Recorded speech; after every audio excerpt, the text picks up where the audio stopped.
Hello internet, my name is Storm, and oh my god, has my Wizard 101 plot summary video blown up. Thanks to the holy algorithm of YouTube, I managed to get my first video with over 1,000 views and reach 100 subscribers on the same day. So thank you to all those who watched that video, and hello to all of my 100 plus subscribers. Now, I got some comments on that plot summary video about Novus, as I didn't actually explain it in that video. As I said in the video short intro, the summary part was supposed to be in a much longer video that I had to scrap and redo. However, I already had that section put together, so I thought it'd be nice to post it to the internet, as there really isn't a single place one can go to get a full plot summary of the game, especially since the game constantly gets new world updates every year or so. But still, people were commenting on how confusing and nonsensical Novus is, and I agree. The world is not very put together. So guess what? You'll get your explanation of Novus, and I'll also be listing all the reasons why the world is as confusing as it is, at least in my opinion. I've written this video as a veteran player who's already gone through Novus, so if the video isn't very beginner friendly, then I'm sorry. It's the best way I can talk about all the issues I have with this world without bogging it down with like 5 extra minutes of complicated lore and backstory to get everyone up to speed. So if you know, you know, and if you don't know, then I made a lore video which you can go and see for all that context. Now, with all that being said, let's start with Novus as a world is meant to be abstract. That should be pretty clear from just how the world looks. I even believe that KingsIsle said that they were basing the world off of music that they like to listen to. Although I heard that a long time ago, and I could be wrong, so don't go quoting me. But to run with the music for a bit, music in and of itself can be abstract. It's sort of like poems, where you can ask 20 different people for their thoughts on a poem, and you'll get at least 3 or 4 different answers, if not more. There's a lot of room for interpretation in abstraction.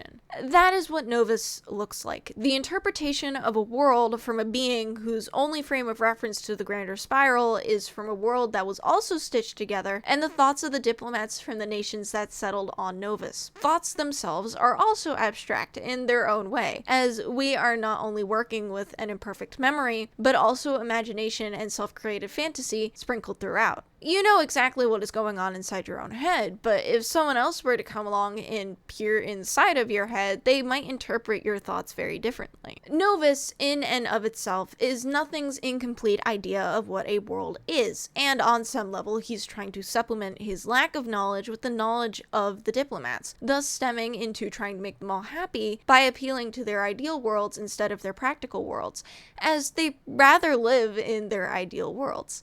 Now, granted, it's much more complex than that. However, I am also trying to make sense of and explain abstraction, which I think is what KingsIsle was trying to go for. Different interpretations of the same abstract thing to then converse about with others. However, that was not the result. There's a difference between abstraction to be interpreted and confusion because the world makes no goddamn sense and doesn't try to make any sense in the first place. Or as I like to say, lazy writing. Now, there can be abstract art with no meaning. The meaning comes from the individual. Novus is not a painting in a museum, it is a world in a video game. A game that, dare I say, relies a lot on its narrative. And while a narrative itself can also be abstract if there's meaning to be derived from it, if there is no sense to it, then it is simply confusing. To put simply, abstraction works if there is some sense that can be made of it, which then can be extrapolated into a meaning based off of the thoughts of the individual. It stops being abstraction when no one can make any sense of it, let alone try and coherently explain it to others. And that is how the narrative of Novus feels. While the story of Novus takes place in an abstract world, the story itself is not abstract in the slightest. It's about the scramble for Africa, of all things. Probably the least abstract thing you can possibly think of. Then there is also the Cabal trying to scare everyone away, and there's also the Manticore for whatever reason, and there's also Nothing trying to find his frames of mind, I guess, and not drive himself insane. There's a personal narrative, a moral narrative, and a real world inspired narrative all in one world, and none of them go together. That is the end of abstraction and the beginning of confusion. I'm confused by this entire section, so I'm going to move on now.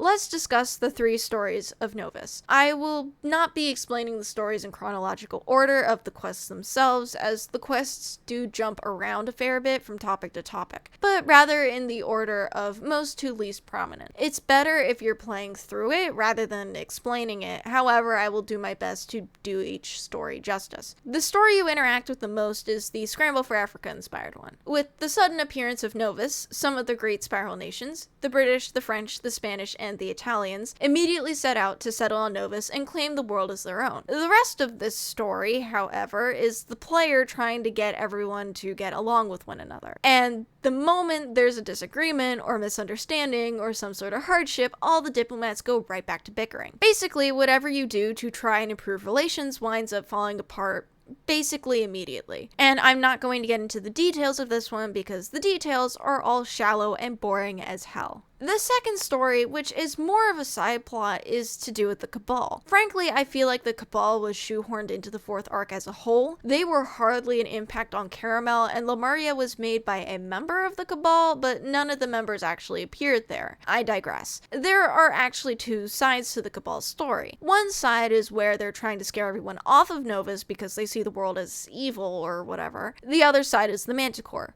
What does the Manticore do? Absolutely nothing of importance whatsoever. The third story is about nothing, and it's hardly touched upon at all. His entire thing is having the player find these frames of mind so that he can piece his thoughts back together again, I guess, trying to make the diplomats happy, which really isn't part of his story a whole lot anyways, developing stress pimples, and doing something with the Manticore. Have KingsIsle lost their goddamn minds with this world? This entire arc is supposed to be about nothing, and yet we hardly get anything for nothing to do. It's not like the Cabal are doing anything either, and everyone else just has inner world conflicts. We have only gotten here to Novus because nothing decided to eat a man and then complain about it later. I am getting off track, so let's move on to the next subject.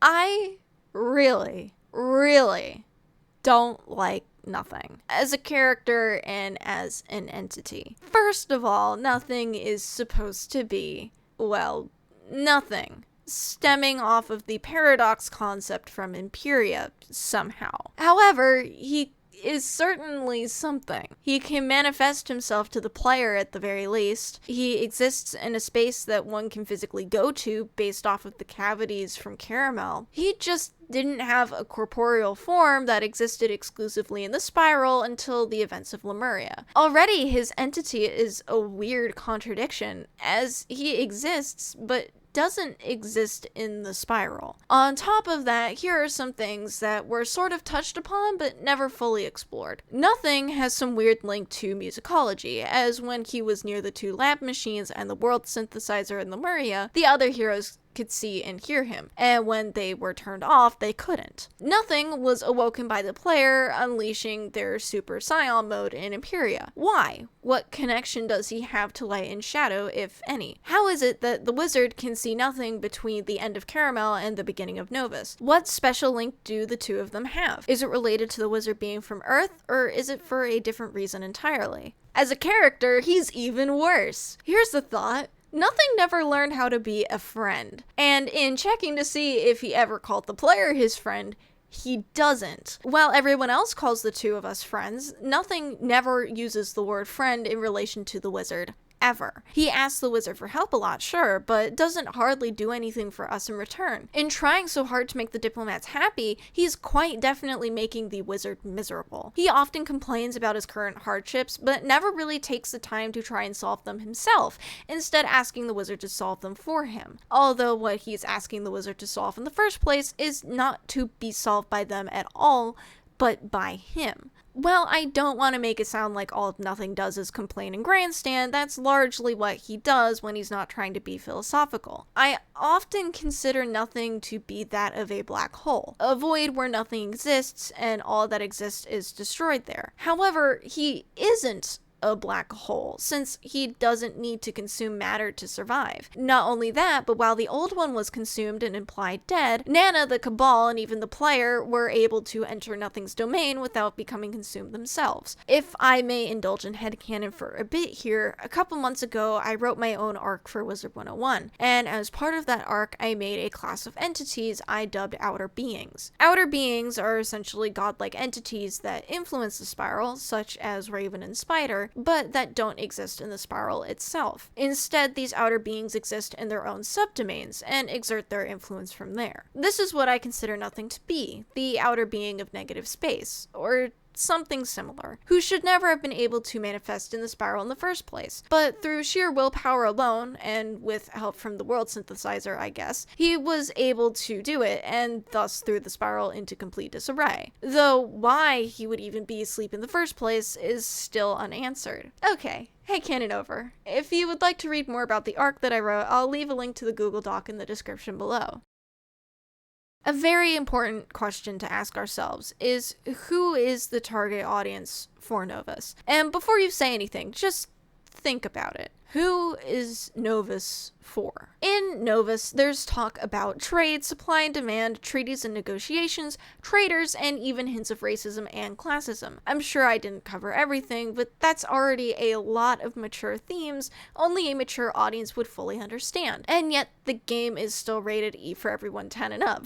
Many of the late game players, like myself, are adults. Many of the early game players are kids. The target demographic for this game is still kids, and yet the worlds KingsIsle have been releasing lately are full of rather adult topics, stuff that kids just wouldn't understand. Let me make this clear. I'm not against putting mature topics in kids' media. If it makes sense, then go on ahead and include it. Just be tactful about it. However, it has certainly gotten in the way of storytelling in this instance. There just hasn't been any balance between Nothing and everything else that is going on. In Caramel, we were much more focused on unions and workers' rights and boycotts. In Lemuria, it was more about the old one and how not to play God. And in Novus, it's all about diplomatic relationships. I cannot, for the life of me, tell you what the ultimate meaning of Nothing's story is supposed to be without heavy speculation, because it just isn't focused on enough. Now, with all that in mind,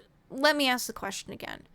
Who is Novus for? It's for the veterans, obviously, the late game players. It's for adults who understand complex and nuanced topics, but KingsIsle is also trying so hard to continue appealing to kids, but at what cost?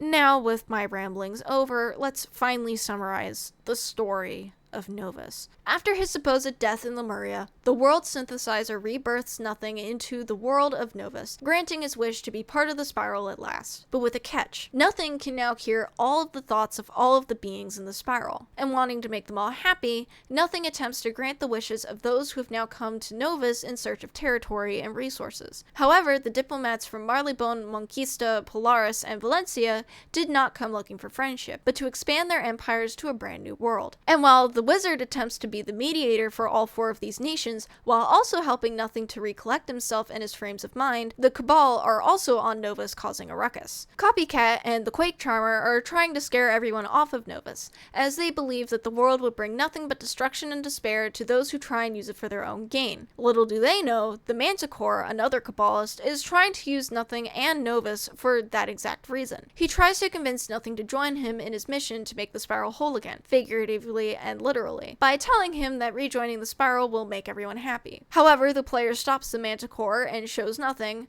somehow, that the Manticore is simply crazy. At the end of the world, Nothing kicks the player out of his mind space and announces that he wants to return to being the Nothing he had been before. The diplomats, upon hearing this, instantly pin Nothing's change of heart on the player, which it really wasn't. And then the world ends. The Manticore may or may not be dead as well. This is still to be properly confirmed. Remember, the old one was consumed, but Nana was still alive and well. Who knows what happened to the Manticore?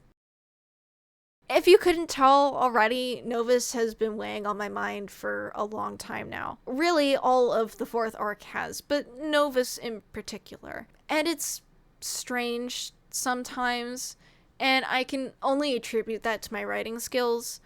I've been watching the quality of KingsIsle's storytelling decline for quite some time now, but whenever I try and voice my concerns to other people, other players, they just don't seem to understand what I'm saying. Whether it's due to rose-tinted glasses, a lack of care for the game's story, or just pure ignorance to the fundamentals of storytelling, it's really hard to discuss the issues of the game's story. And it feels like the fourth arc is almost like a wake-up call. Or hell, even a crap test to see how bad the story can get before people start to care. I love this game, and I don't want our arcs to be like this, like Novus and Lemuria and Caramel, where the whole core plot is forgotten in favor of whatever the hell is going on that day. Nothing is a very tragic character, and I don't mean in the sense that he has a tragic backstory, but rather that he's sidelined in his own story. This arc is not about Nothing's story, but rather his story is an aspect of the fourth arc. And the player,